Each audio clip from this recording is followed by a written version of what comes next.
Hello বন্ধুরা, প্রবাসে খাঁটি বাঙালি চ্যানেলে তোমাদের সবাইকে আবারও স্বাগত জানাই। আশা করি তোমরা সবাই খুব খুব ভালো আছো, আমিও ভালো আছি।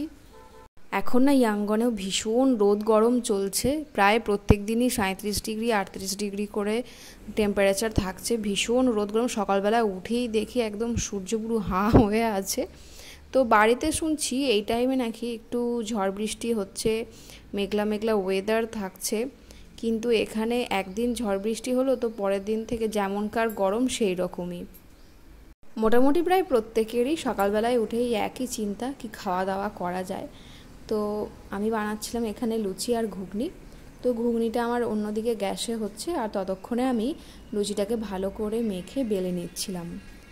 তো এখানে তো মুড়ি পাওয়া যায় না, মুড়ি পাওয়া গেলে অবশ্যই মুড়ি আর ঘুগনিই খেতাম। এত গরম, এই গরমে একটু লুচি খাওয়াটা টাফ, কিন্তু কিছু করার নেই, খেতেই হবে।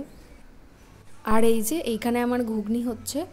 তো সারা রাত ঘুগনির মটরটাকে ভিজিয়ে রেখেছিলাম, তো পরের দিন প্রেশার কুকারে একবার সিটি দিতেই ঘুগনির মটর পুরো রেডি হয়ে গেছে। তো আমি ওই ঘুগনিতে তেজপাতা, শুকনো লঙ্কা, ফোড়ন, জিরে ফোড়ন এসব দিয়ে ঘুগনিটা করি।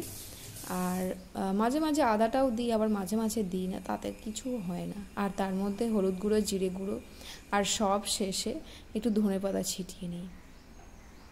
আর ঘুগনিটা বাটিতে নেওয়ার পরে পেঁয়াজ আর কাঁচা লঙ্কা কুচিটা নিয়ে নিই, আর তার সাথে একটু ওই পাতি লেবুও নিয়ে নিই। এই যে আমার এখানে সব লুচিগুলো বেলা হয়ে গেছে, তাই একে একে আমি লুচিগুলোকে ভেজে নিচ্ছিলাম।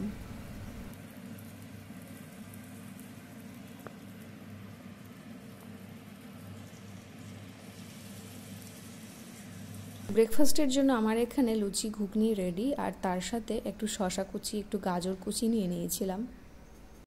এই যে এক বাটি ঘুগনি নিয়ে নিয়েছি, তার মধ্যে পেঁয়াজ কুচি, লঙ্কা কুচি আর একটু সসও নিয়ে নিয়েছিলাম। তো লাঞ্চে হয়েছিল মটনের ঝোল ভাত। তো মটনটাও প্রথমে কড়াইয়ে ভালো করে কষিয়ে নিয়েছিল, আর তারপরে প্রেশার কুকারে সিটি মেরে নিয়েছিলাম। তার কারণ রান্না করতে একটু দেরি হয়ে গিয়েছিল, সেই কারণে প্রেশারে দেওয়া। টেস্টটা কিন্তু সত্যি দারুণ হয়েছিল। মাংসর ঝোল আমার একদিকে রেডি হয়ে গেছে, তাই আমিও একে একে ভাতগুলো বেড়ে ফেলেছিলাম। আর ও এখানে স্যালাড কুচি রেখেছিল, এই যেমন শসা কুচি, পেঁয়াজ কুচি, গাজর কুচি, আর তার সাথে একটু পাতি লেবু আর নুন নিয়েছিলাম। এই যে ও আবার ডেকোরেশনের জন্য ভাতের মাঝখানে একটা কাঁচা লঙ্কাও নিয়ে নিয়েছে। চলুন তাহলে গরম গরম মাটনের ঝোল আর ভাত খাওয়া যাক। আর হ্যাঁ, সব শেষে কিন্তু আইসক্রিমটাও বাদ পড়েনি। আজকের ভিডিওটি তাহলে এখানেই শেষ করছি, ফিরে আসছি অন্য একদিন নতুন একটি ভিডিও নিয়ে। আর আমার ভিডিওগুলি ভালো লেগে থাকলে please like, comment, share, subscribe.